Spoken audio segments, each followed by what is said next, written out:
bavandimwe nkunda Yezu Kristo akuzwe.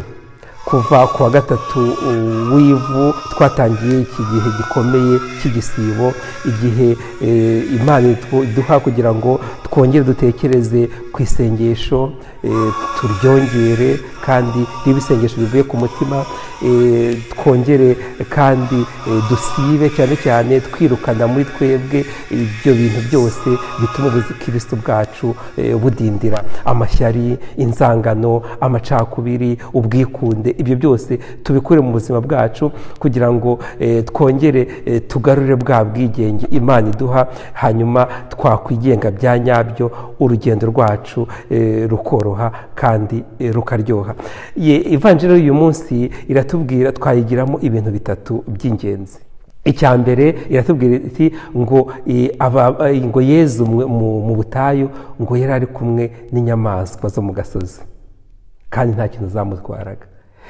Izo nyamaswa rero zishobora gushushanya ibintu byose bitudiniza mu Kristo Yezu ashaka kudomina, kwirukana, akabyirukana pe. Tubimwemerere rero kugira ngo abashe kubikora, tugomba kumuha uburenganzira, tumuha ubwo burenganzira, akore ibyo bitangaza muri twe, yirukane izo nyamaswa zishobora kutugirira nabi, inyamaswa z'ubugome, inyamaswa z'ubwirasi, byose ibyo bitudindiza Yezu arashaka kudukiza. Ivanjiri kongera ikatubwira iti ni icya kabiri twigira muri Ivanjiri ngo abamarayika baramuherezaga. Natwe rero dufite abamarayika barinzi bashobora kuduhereza, ariko kugira ngo baduhereze tubimenye, nubwo tumenya nyine kuko bahari. Nitumenya ko bahari, tuzamenya ko bahari budute rero.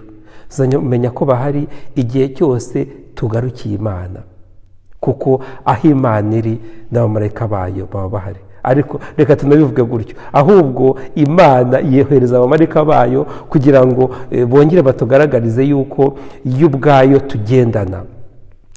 Ni ibintu rero tutabonesha amaso y'umubiri, ahubwo amaso y'umutima wahindutse wagarukiye Imana niyo ashobora kubona ubwo bwiza bw'Imana, nuko Imana nyine idashobora gutererana umuryango wayo. Icya gatatu twigiraho muri iyi Ivanjiri ni uko Yezu yamaze kumva ko Yohana nyine bamufashe, nibwo nyine amaze gusiba, amaze kumara iminsi 40 mu butayu, yagiye nawe atangira umurimo nyine wari wamuzanye, umurimo wo kwigisha, abwira rubanda ati igihe cyujujwe, nimuhinduke nimugarukire Imana kandi mwemere.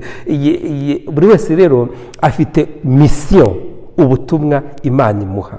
Nicyo gituma tugomba guhinduka, tugomba kwigarukira kugira ngo ubwo butumwa tubumenye kandi tubwakire. Nta muntu n'umwe udafite ubutumwa Imana imuha.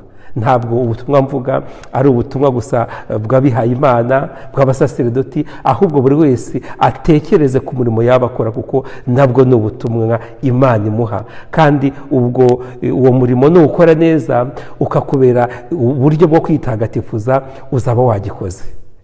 Dukomeze rero tugendane. Biragoye ndabizi, kubera ibi bihe turimo by'icyorezo, Kiliziya ziracyafunze, ariko ni igihe cyo kwibuka agaciro ka Kiliziya ntoya yo mu rugo, nk'uko abashumba bacu badahwema kubitwibutsa. Buri wese rero ahari nabo babana, twese dufatanye guha agaciro iyo Kiliziya yo mu rugo, dusengera hamwe, tugerageza gukora inama yo tukamenya abantu bari mu bibazo dushobora guha inkunga, niyo yaba ari inkunga y'amasengesho cyangwa inkunga ifatika, buri wese mu bushobozi bwe. Ariko ibi byose iyo tubiganiriyeho, dushobora kubona n'uburyo nyine bwo kubikora mu bushobozi Imana igenda iduha. Kiliziya yo mu rugo rero, buri wese, twese twongere tumenye agaciro kayo, kandi nitumenya agaciro kayo turibuka yuko n'Imana abari kumwe, Imana irabasanga kandi ikaba ubushobozi bwo kujya mbere. Ntidukuke umutima rero, kuko Yezu Kristo turi kumwe, kandi Yezu Kristo arashaka kuduha ibyiza bye, ibyiza biduherekeza aho turi hose. Nk'uko bisanzwe rero, mugende mukoreshe Bibiliya zanyu, murebe Ivanjiri uyu munsi uko yanditswe na Mariko, kuva ku mutwe wa mbere, umutwe wa mbere kuva ku murongo wa 12 kugeza ku wa 15. Twese dufatanye turwanye iki cyorezo tudakutwa umutima, twumva yuko Yezu Kristo ari muzima ubu n'iteka ryose. Ushobora byose nabaho umugisha, Imana Data na Mwana na Roho Mutagatifu. Amen. Icyumweru cyiza twese.